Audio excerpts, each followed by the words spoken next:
J'espère que vous allez bien. Alors, je vais vous laisser un petit peu le temps d'arriver. Je sais qu'il y a toujours un petit temps de latence. Le truc des lives, quoi. En attendant, je vais vous raconter aussi pour ceux qui regarderont en replay, que vous n'ayez pas à patienter. Une anecdote, en fait, je me suis rendu compte quand j'ai découvert le Human Design. Alors d'ailleurs, encore aujourd'hui, en fait, à chaque fois, j'ai envie de connaître en fait le Human Design des personnes que je rencontre ou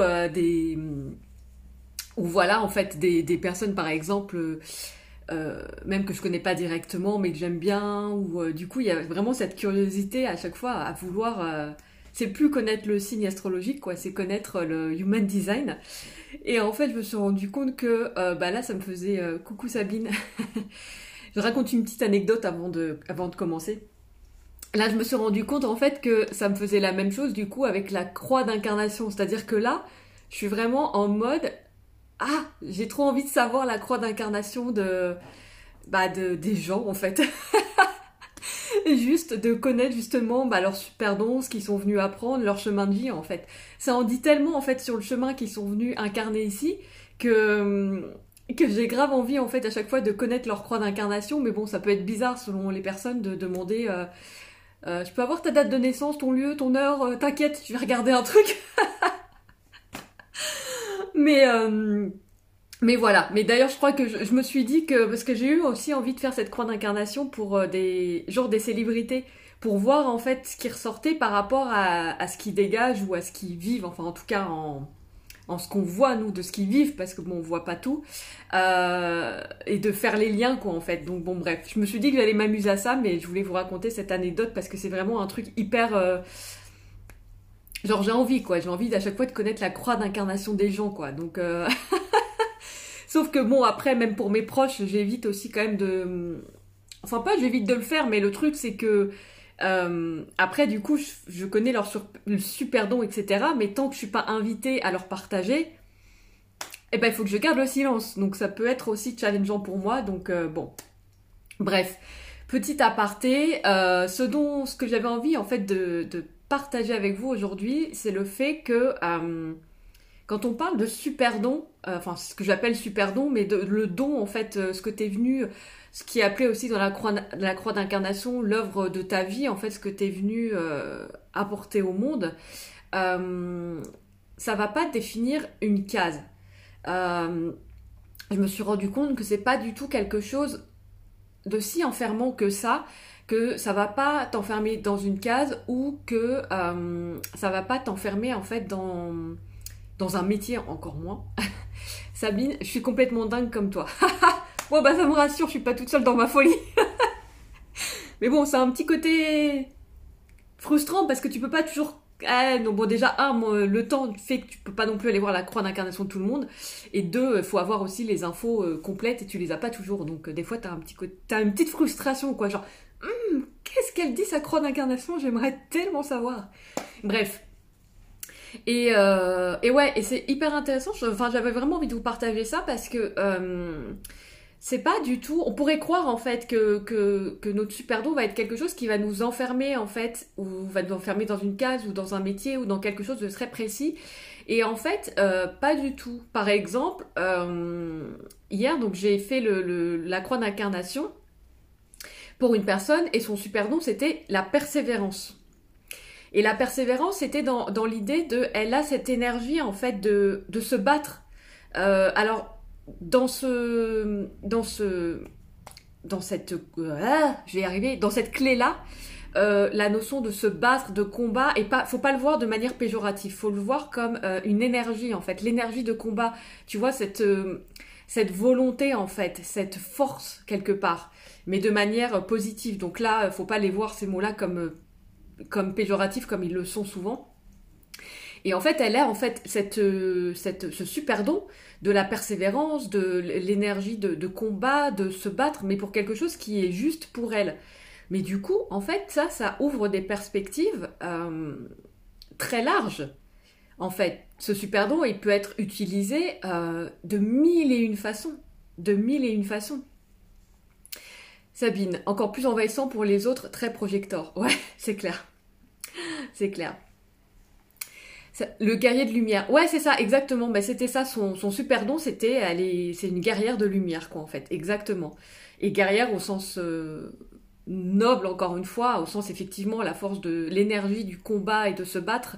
Mais voilà, de manière épanouissante, en fait. C'est ce qui l'épanouit, justement. C'est de trouver un combat juste pour elle et de s'y mettre à 100%.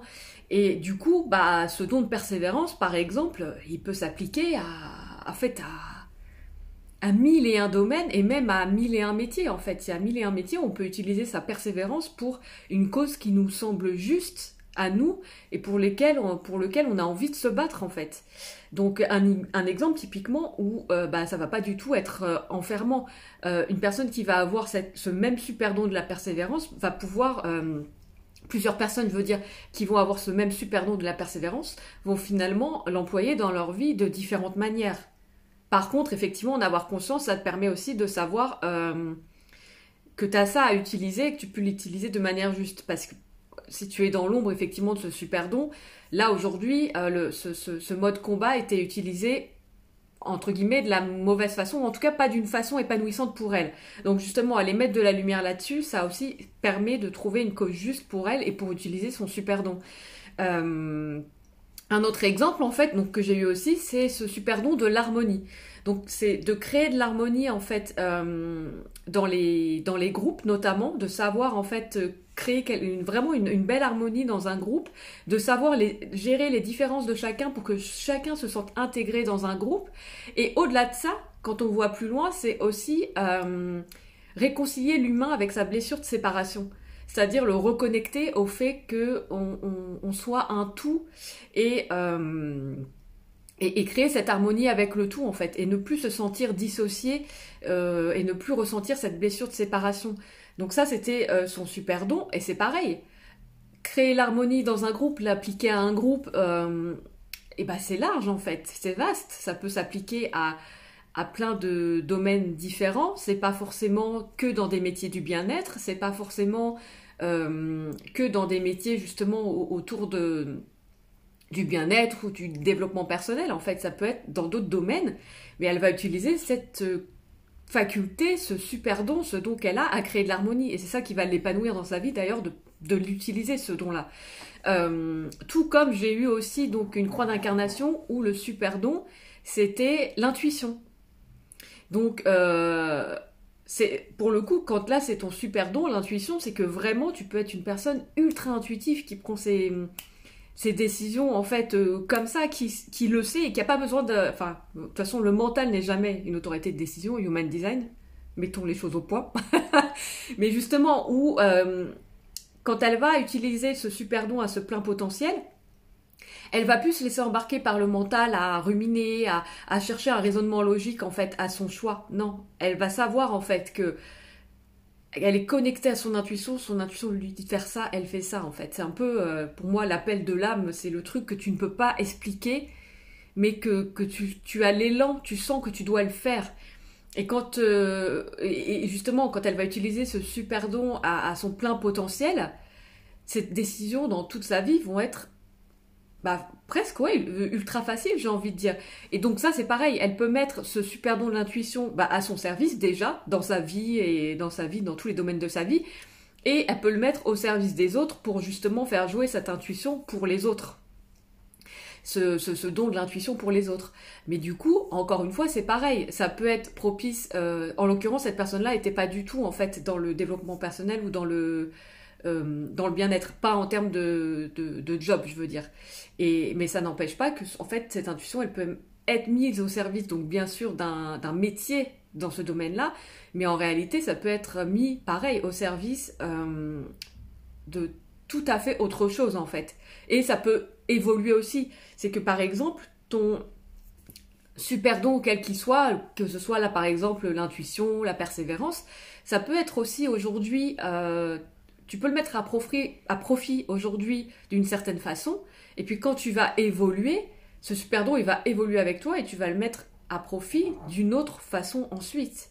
Et c'est en ça où pour moi, du coup, c'est pas du tout enfermant et que mettre de la lumière dessus, ça permet juste en fait de se reconnecter à ce qu'on est venu profondément apporter au monde, ce qu'on est venu profondément, ce qui est notre truc quoi, à nous en fait, qui fait notre unicité et qu'on va pouvoir, sur lequel on va pouvoir s'appuyer une fois qu'on en a conscience, une fois qu'on a mis de la conscience sur ça, on va pouvoir aller s'appuyer dessus pour créer ce qu'on a envie de créer dans notre vie en fait, et finalement jouer un peu avec ce super don, jouer avec la façon dont on va l'utiliser dans notre vie.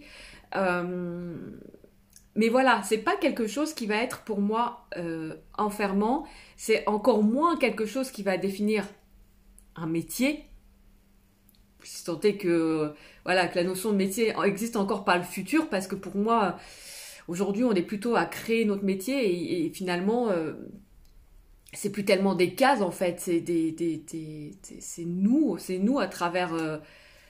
Comment je peux exprimer ça en fait? C'est vraiment nous qui ressortons à travers ça, mais à travers notre vie professionnelle, mais c'est plus quelque chose de très figé ou de très enfermé.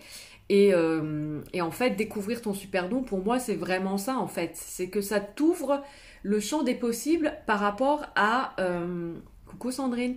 Ça t'ouvre le champ des possibles, en fait, par rapport à ce don que tu as et que tu avais déjà mis en lumière, je vais y arriver, ou pas.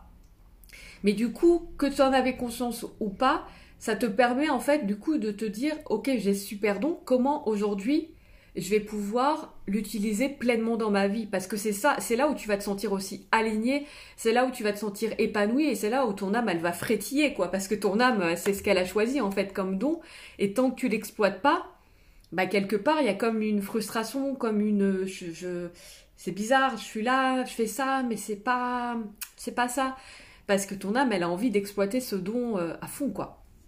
Et donc, du coup, voilà, découvrir ce super don qui fait partie de ta croix d'incarnation, qui fait partie du chemin que ton âme a choisi, ça va pas être quelque chose qui va être très figé, qui va être en mode, je dois être coach et je pourrai jamais rien faire d'autre de ma vie. En fait, non, pas du tout. Ce don-là, il va s'utiliser en fait de mille et une façons, et c'est ça que je trouve génial en fait, c'est que quand je faisais les croix d'incarnation de mes clients, je me rendais compte qu'effectivement, ça ouvre un champ des possibles. C'est-à-dire que ça te permet, de te réaligner avec, si aujourd'hui c'était pas le cas. Ça te permet, comme je disais dans mon live, je crois que c'est hier, où ça te permet de confirmer qu'effectivement, le chemin que tu étais en train de prendre, c'est bien ça.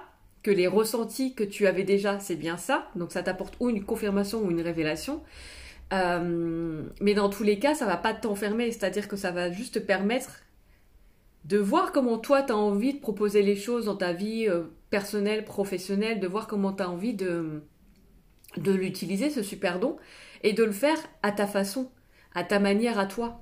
Et en fait, ce qui fait que même quelqu'un d'autre avec le même super don va pas du tout l'utiliser de la même façon, et c'est là en fait notre richesse, et c'est là c'est là en fait toute la richesse de finalement de l'humanité et de notre unicité en fait.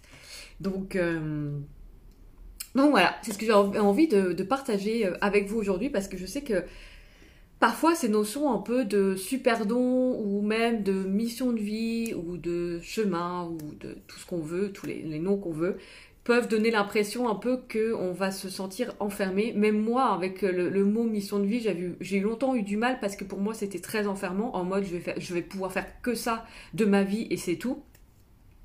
Et au final, non, en fait, c'est juste une...